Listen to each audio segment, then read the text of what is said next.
One of the challenges of every Christian as you grow higher is that you deal with conflict. At the high levels, the believer has to play the money game with rules that were designed to favor the unrighteous. And we need a lot of wisdom like Daniel to navigate that path. We have to know how to play the game without compromising our faith. And sometimes it's a very, very thin line, as we saw in Daniel. But the believer must always keep his covenant with God. It's a hazardous world out there. In the corridors of power, it's very hazardous because it is not designed for righteousness.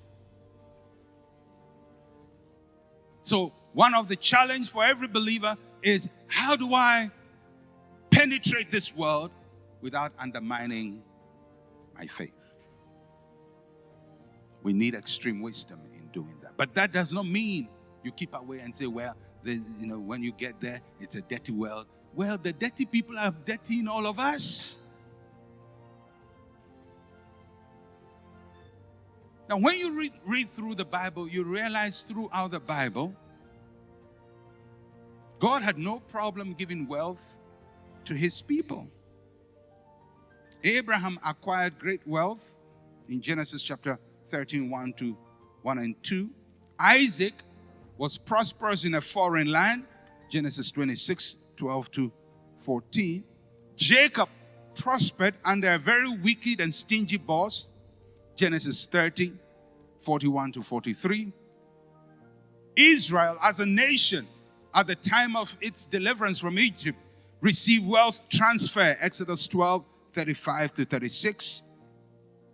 David, the man after God's own heart, gained enormous wealth through conquest, 1 Chronicles 29, 1 to 5.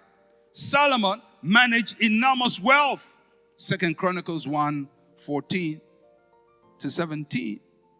But the picture takes a dramatic change when you come to Jesus. Jesus was poor, without worldly goods. Matthew 8:20, Jesus said, foxes have holes, the birds of the air have nests, but the Son of Man has nowhere to lay his head. It seems a change in the narrative. Every one of those heroes, wealth, Abraham, Isaac, Jacob, Israel, David, Solomon, then Jesus, poor. Now, there are those who have argued that Jesus was rich. I don't think there is a biblical proof for that. Jesus was not a wealthy man. Jesus was a poor man. Just lived among the poor, served among the poor. When he had problems with paying his taxes, he didn't have money in his pocket. He had to go and get a fish to produce the money. And he had people to feed, didn't have money to feed them, had to create a miracle. So he wasn't financially a wealthy person. The people of Jesus' time didn't see him as a wealthy person. So Jesus bucks the trend from Abraham down. Jesus bucks it because he's poor. The question is, why? Why was Jesus not rich? Why was Jesus not wealthy? Why did Jesus not come with silver and gold? Why did he live a poor life? Well, the Bible explains why he lived a poor life in 2 Corinthians chapter 8, verse 9. In 2 Corinthians chapter 8, Paul is debating, talking about money and giving and receiving and wealth. And then he gets to verse 9 and he says, for you know the grace of our Lord Jesus Christ, that though he was rich, yet for our sakes he became poor, that we through his poverty might become rich. Jesus did not become poor for the church to imitate or emulate his poverty.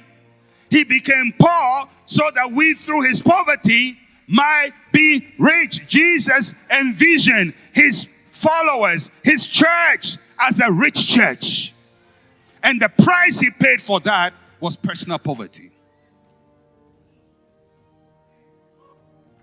So you cannot tell me, well, Jesus was poor, so live a poor life. It's almost like saying, Jesus died on the cross, so go and die on the cross. He died on the cross, so I might live. He took my sickness, so I might be healed. He took my poverty, so I might be rich. So for anyone who says, well, be careful about money, Jesus says, I pay the price. As a matter of fact, if you don't become wealthy, you are disgracing me. For my sake, he became poor, that I, through his poverty, the church, through his poverty, might be made rich. The church is not supposed to be a gathering of poor, wise men and women, but a gathering of rich, wise men and women. The church is not there to fulfill the agenda of the wealthy. The church is there to set the agenda. We are the light of the world. We are the city set on a hill. We are the salt of the earth. None of it talks about following. Each one talks about setting the agenda.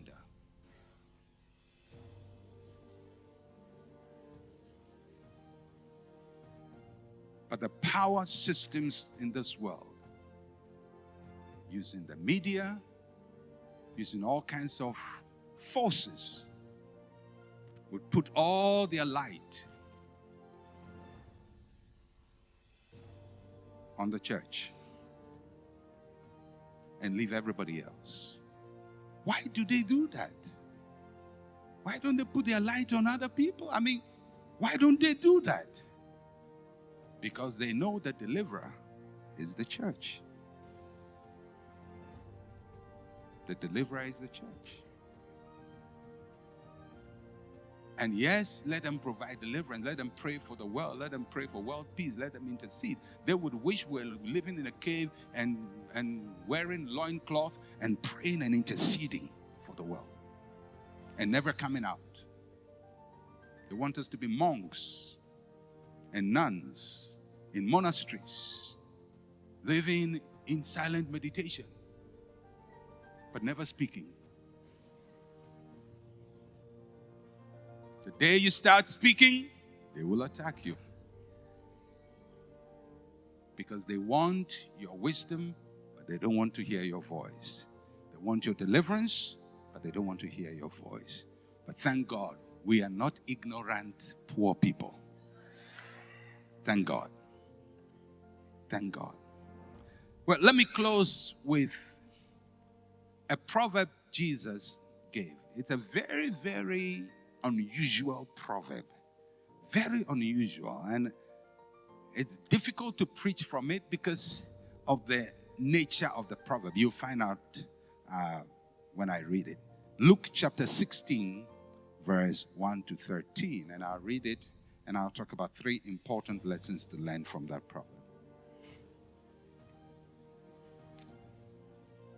He also said to his disciples, there was a certain rich man who had a steward, and an accusation was brought to him that this man was wasting his goods. So he called him and said to him, what is this I hear about you? Give an account of your stewardship, for you can no longer be steward. So the man is about to be fired. Verse 3. Then the steward said within himself, what shall I do? For my master is taking the stewardship away from me. I cannot dig. I am ashamed to beg. I have resolved what to do, that when I am put out of the stewardship, they may receive me into their houses. So he called every one of his master's debtors to him and said to the first, how much do you owe my master? He said, 100 measures of oil. He said to him, take your bill, sit down, write quickly, 50. Then he said to another, how much do you owe? He said, 100 measures of wheat. He said to him, take your bill, write 80. So the master commended the unjust steward because he has dealt shrewdly. The master commended him. For the sons of this world are more shrewd in their generation than the sons of light. And I say to you, make friends for yourself by unrighteous mammon, that when you fail, they may receive you into an everlasting home. He who is faithful in that which is least is faithful also in much. He who is unjust in what is least is unjust in much. Therefore, if you have not been faithful in the unrighteous mammon, who will commit to your trust the true riches? And if you've not been faithful in what is another man's, who will give you your own? No servant can serve two masters, for either he will hate the one and love the other, or else he'll be loyal to the one and despise the other. You cannot serve God and mammon, mammon being God. So, the guy did a terrible thing. If your worker does that to you, you don't go and say, hey, well done. You've cheated me, well done. This servant is told, you've been fixing the books. You've been messing the account, so you're going to be sacked. That's one lesson you must learn. Don't tell people you are going to be sacked. Sack them.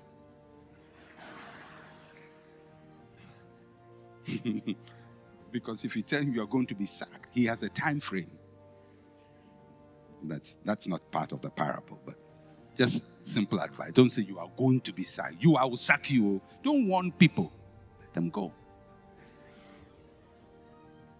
So the guy says, I'm going to sack you. But he didn't sack him. Gave him some time. So this guy asks somebody, how much do you owe the master? He said, 100 measures of oil. He says, no, write 80. Write 50. How much do you owe? 50. 100 bags of wheat. Write 80. And the master comes and says, you are smart. Now, so what is Jesus teaching here? For you to get what he's teaching, he's not recommending crooked and dishonest behavior, because the key phrase is in verse 8. For the sons of this world are more shrewd in their generation than the sons of light. So Jesus is saying, look at what a bad person would do. Look at how he thinks. Look at how crooked his thinking is. He's so crooked, but look at how crooked his thinking is. But the people who are righteous, they don't think. Basically, that's what he's saying. They don't think. So there are 3 lessons we want to learn from a bad example. I call it learning a good example, a good lesson from a bad example. What are the lessons we get from this passage? The first lesson, use every opportunity to advance God's kingdom. Use every opportunity to advance God's kingdom. Because you see, the man was told, you're not going to be here forever, you're going to be fired. And he says, if I'm going to be fired, then I must prepare for where I'm going to. Jesus is saying, in the same way, the children of light, you know that you don't live here forever. Use every opportunity wisely. Use every opportunity wisely. Use every opportunity to advance God's kingdom. That's the first lesson. Second lesson, use your position to win people to Christ. Use your position to win people to Christ. What did the guy do? He says, I cannot dig, I cannot beg. I have to make contacts. I have to make friends so that when I leave this job, they will receive me. That's what the world does. Jesus is saying this is what the righteous should do. Use your position to win people for Christ. Why are you in that position? Why are you in that powerful position? Why are you the MD? Why are you the head of finance? Why do you have these opportunities? Why has God given you all these resources? It is for the advancement of his kingdom. If we have that understanding, we see every promotion as a divine assignment. Every open door is a divine assignment. Every asset we own is for divine purposes. The world thinks this way. He says the children of light should think like that when it comes to the things of the kingdom. Third lesson, use earthly treasure to gain heavenly treasure. Use earthly treasure to gain heavenly treasure. He used the treasure of his master to gain for himself treasure outside when he leaves the master's kingdom. Use earthly treasure to gain heavenly treasure. When God brings you to the corridors of power, when God gives you money and you become a power player, you have to follow what Jesus recommends. Use every opportunity to advance God's kingdom. Use your position to win people to Christ. Use your earthly treasure to gain heavenly treasure. The righteous must not become victims in the power play of the world. The righteous must not be ignorant, following the wrong agendas of the world. When you hear the media pushing something very strongly, pause, because they are leading you somewhere. When you watch the media, Western media, pushing an agenda, they are leading you somewhere. Don't sit passively and think, oh, all these things they are doing for my good. They're not doing it for your good. When you hear people talking about something, researchers are talking about it, media is talking about it, big people are talking about it, politicians are talking about it, financiers are financing it. Find out, where is it going? They are setting an agenda for you.